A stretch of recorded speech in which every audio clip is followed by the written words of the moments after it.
Imagine this. You've spent years collecting advice, self-help books, motivational speeches, well-meaning mentors, each promising the secret to success. Yet here you are, no closer to the life you were told would unfold. Why?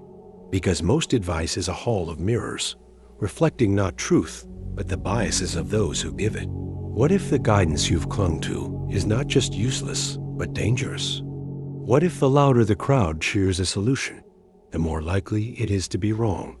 The unsettling truth is this: wisdom is rarely popular, and popularity is rarely wise. So why do we keep falling for it? The answer lies in a paradox. We crave certainty, yet reality is fluid. As Nietzsche warned, there are no facts, only interpretations. Advice then becomes a security blanket, a way to outsource our doubts to someone who sounds sure. But here's the trap. The more confident the advice giver, the more their wisdom is shaped by their own unexamined biases, fears, and cultural conditioning. Jung called this the shadow, the unconscious baggage we project onto others. Society worships simplicity, but life is complex, so we cling to hollow mantras, mistaking clarity for truth. What if the real danger isn't ignoring advice, but believing it too deeply? This blind faith in advice quietly erodes autonomy. Like a cognitive parasite, borrowed wisdom replaces your ability to think, conditioning you to seek answers outside yourself. Studies show our brains favor familiar narratives over uncomfortable truths, confirmation bias. Huxley feared a world distracted by trivialities, but the deeper threat is a world drowning in prescriptions, life hacks, productivity cults, rigid steps to success.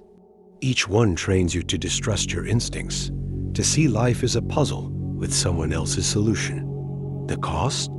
A society of competent followers, lost without instruction manuals. But what if the way out isn't more advice, but less? The escape begins with a radical act: distrust. Not cynicism, but the deliberate friction of questioning every should pressed upon you. Schopenhauer wrote, "Talent hits a target no one else can hit. Genius hits a target no one else can see. Start aiming where others don't. Test advice ruthlessly. Discard what doesn't align with your lived experience."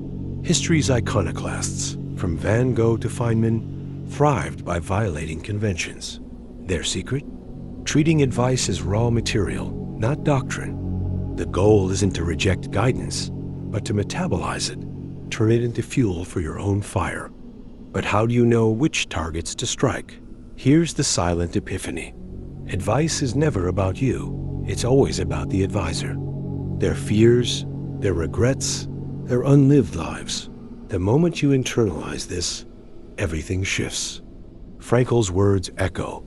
Between stimulus and response, there is a space. In that space is our power to choose. True wisdom isn't found in prescriptions, but in that sacred pause where you interrogate the advice, then interrogate yourself. The final rebellion? To realize no map exists for your uncharted path. You are the cartographer.